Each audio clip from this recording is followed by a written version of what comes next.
ইনভেস্টরদের জন্য একটা সেশন ছিল 40 মিনিটে, ওইখানে 100-র বেশি ইনভেস্টর এসেছিলেন।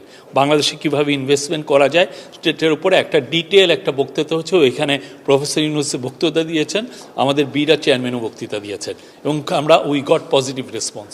মোস্ট ইম্পর্টেন্ট মিটিং ছিল প্রেসিডেন্ট শি জিনপিংয়ের সাথে আমাদের চিফ অ্যাডভাইজার প্রফেসর ইউনূসের বায়োলেটারাল মিটিং, এবং এটা আমি বলবো যে এটা একটা গ্র্যান্ড সাকসেস ছিল। ওনার যেভাবে উনি প্রেসিডেন্ট শি জিনপিং স্যারকে মিটিংয়ে নিলেন, এবং এই যে পুরো মিটিংটার মধ্যে যে হৃদ্যতা ছিল সেটা সবাইকেই মানে ইট টাচড এভরিওয়ান। এতে বোঝা যায় যে তাকে প্রফেসর ইউনূসকে কি কতটা উঁচু স্তরের লিডার হিসাবে ওনারা দেখছেন, এবং কতটা তার সাথে মানে বাংলাদেশের সাথে তারা কতটা ভালো সম্পর্ক করতে চান।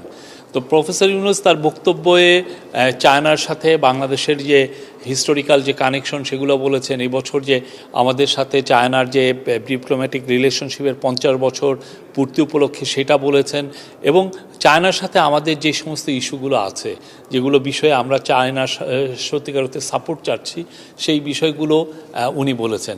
এবং সবচেয়ে ইম্পর্টেন্ট যে জিনিস যে প্রত্যেকটা বিষয়েই চাইনিজ প্রেসিডেন্ট পজিটিভ কনসিডারেশনের কথা বলেছেন, এবং উনি বলেছেন যে প্রফেসর ইউনূসকে এবং তার গভর্নমেন্টকে তারা ফুল সাপোর্ট দিচ্ছেন। এবং আরেকটা কথা যেটা এই পুরো ভিজিটের একটা অন্যতম দিক ছিল যে চাইনিজ ইনভেস্টরদেরকে বাংলাদেশে ইনভাইট করা। প্রফেসর ইউনূস এটা বলছিলেন, যেখানে আপনি বোয়া ফোরামে আপনি দেখেছেন যে কালকে উনি এটা বলেছেন, আজকে উনি এই কথাটা আবার বলেছেন মিটিংয়ে, এবং সেক্ষেত্রে প্রেসিডেন্ট শি জিনপিং বলেছেন যে ওনারা এনকারেজ করবেন চাইনিজ ইনভেস্টররা যাতে বাংলাদেশে ইনভেস্ট করে। প্রস্তাবিত তিস্তা ব্যারেজ প্রকল্প নিয়ে কোনো আলোচনা? তিস্তা ব্যারেজ এটা ওয়াটার রিসোর্স ম্যানেজমেন্টের ব্যাপার কোঅপারেশনের কথা এসছে, সেখানে তিস্তার বিষয়টাও এসছে, তিস্তার এই প্রকল্পের সাহায্যের কথাটাও এসছে। তো আমরা আশা করছি যে বাংলাদেশের সাথে চায়নার যে সম্পর্ক এটা সামনে আরও আমরা যে একটা নতুন স্কেলে যাবে, নতুন অধ্যায় সূচিত হবে। এবং আমরা মনে করি চাইনিজ ইনভেস্টররা যদি বাংলাদেশে বড় অর্থে প্রচুর ইনভেস্ট করেন, যেমন বাংলাদেশ কিন্তু মানে 2016 সালের থেকে আমরা বলে আসছিলাম যে চাইনিজদের জন্য একটা প্রাইভেট ওদের জন্য একটা চাইনিজ ইকোনমিক জোন করা হবে, কিন্তু এটা কাজ কিন্তু এগোয় নেই। কী কারণে এগোয় নেই আমরা জানি না, বাট এই আমাদের গভর্নমেন্ট আসার পরেই খুব দ্রুত চাইনিজ ইকোনমিক জোনের কাজ হচ্ছে, এবং by this year end of this year এইটার দ্রুত কাজ শুরু হবে, এবং সেইটার আলোকে প্রচুর ইনভেস্টররা তাদের ইনভেস্টমেন্ট শো করেছেন।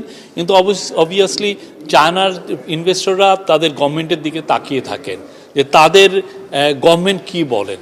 তো চাইনিজ যেহেতু এখন প্রেসিডেন্ট শি জিনপিং যেহেতু বলেন যে তারা এনকারেজ করবেন, উনি শব্দটা বলেছেন এনকারেজ করবেন যে চাইনিজ ইনভেস্টররা যাতে বাংলাদেশে ইনভেস্ট করে, তো আমরা আশা করছি চাইনিজ ইনভেস্টমেন্ট অনেক ম্যাসিভলি বাংলাদেশে আসবে।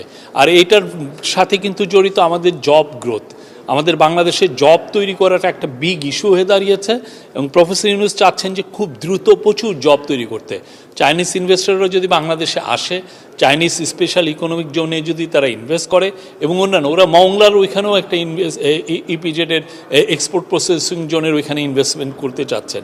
তো সব মিলে আমরা এটা আমি বলবো যে এটা খুবই একটা সাকসেসফুল একটা ট্যুর, যেখানে এবং শেষের দিকে চাইনিজ প্রেসিডেন্ট এইটাও বললেন যে উনি বাংলাদেশের আম এবং কাঁঠাল খেয়েছেন, এবং উনি ওইটা প্রশংসা করলেন।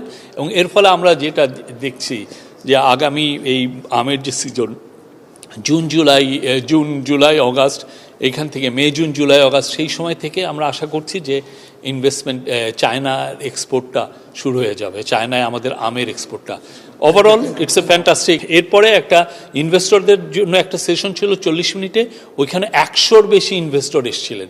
বাংলাদেশে কীভাবে ইনভেস্টমেন্ট করা যায় স্টেটের উপরে একটা ডিটেল একটা বক্তৃতা হচ্ছে, ওইখানে প্রফেসর ইউনূস বক্তৃতা দিয়েছেন, আমাদের বিরা চেয়ারম্যানও বক্তৃতা দিয়েছেন, এবং আমরা উই গট পজিটিভ রেসপন্স।